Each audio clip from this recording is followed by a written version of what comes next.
Hello people of the world, for today's video is manguha taog mango. But before that is maghinglo-hinglo sa taginagmay. So yung ani na jud atong kinabuhi no, dili jud lalim ang kinabuhi charot. Bitaw maghinglo-hinglo ta ginagmay. Basic ra jud na siya nga pagpanghinglo, manilhig ra ginagmay ug mangmapod ginagmay. So yung ana ra jud no, ana sila nga sayon na daw kaayo naa sa balay pero jud lalim ang naa ra sa balay people of the world kay no. Charot.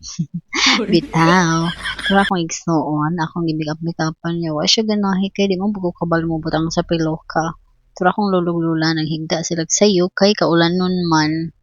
Sila isipon na adira kay mulantaw siya og TV while naminaw-minaw sa tindahan.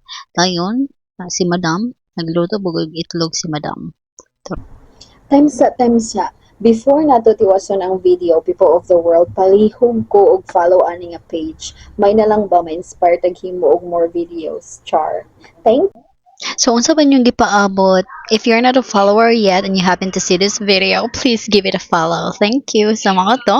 Nanguha na ko og mango. Daghan gig bunga mo Indian people of the world. Mangayo mo, anhilang mo, pero di ko mo ingon sa location. Pero lami king Indian. No, mao jud ay pinakalami nga klase sa mangga. O diba? Ting bunga naman gud ron kay kuan. Manaman siyang pamulak dayon nang ano siya na siya daghang tuy-tuy. So nanguha ko di pa kay na siya ingon dako pero pwede na. Di pangita na ako kay nawa man noon biskot asa naman tong manggaha to gani nakitaan kay sa una lang na matagbaw gid ani matagbaw dili malutas gid ani kay wala ta kakaunog mangga for a very long time. Charot. Ka-OA. So, mga to siya people of the world, nakita na nako ang mango. So, baklay na ko o gipakita na ko sa inyo ha. Ang tawa ninyo. O, diba? So, yummy Indian mango. Ug ako, ano na siyang hugasan di ara. O, dako apod sa akong kuhan. My braso. Excuse my braso. Hugasan na siya na ako dira. Dayon ako ng pikason para mga una tayo. Kinsa gusto mo kaon. Again, dali mo diri. Dali mo diri. Charot. So, mo na siya Yes, giparisan na ko ginamos. Lami kaayo. Ginamos with mango. Mao gina siya ang pinaka the best combination sa mango. Kasi ganahan oging ani.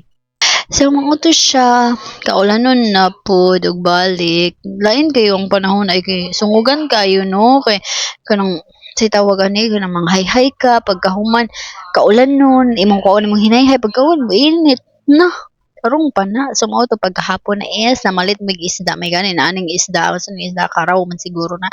Kay, wala na isuda ng among lula niya maura na yung ganahan nga isda di na siya ganahaglag isda so may ganin ay ni agi so ako na din siyang gihingluan ikuan ako siya og mga tinai dayon ako ana siyang gihugasan ikuan pala ni ako og tinai excuse my voice kay kasi dukon ko Sumoto, ako na dayong gipikas-pikas ang isda para ready na dayon.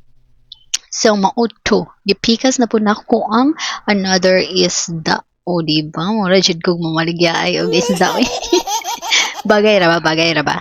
So, pagkahuman, apotay kamunggay diri kay sigulan nato og kamunggay. Diba? Kay request na ni Mother Kristen. So, muna siya o kamunggay ang ato ang isagol sa iyahang fish da. Diba? Kasi dili kabalo mo kuan dira. Kasi di kabalo mo hagpat dira sa kuan kamunggay. Ang di kabalo ayaw sa gyud mo pagmenyo kay lisod kaayo charot. So mga people of the world pagkahuman ako na dang gipakuluan ng isda para ma-make sure nga luto jud ang isda before nato ibutang ang mga sahog nga kamunggay og sibuyas dahonan. O diba? Yummy kayo.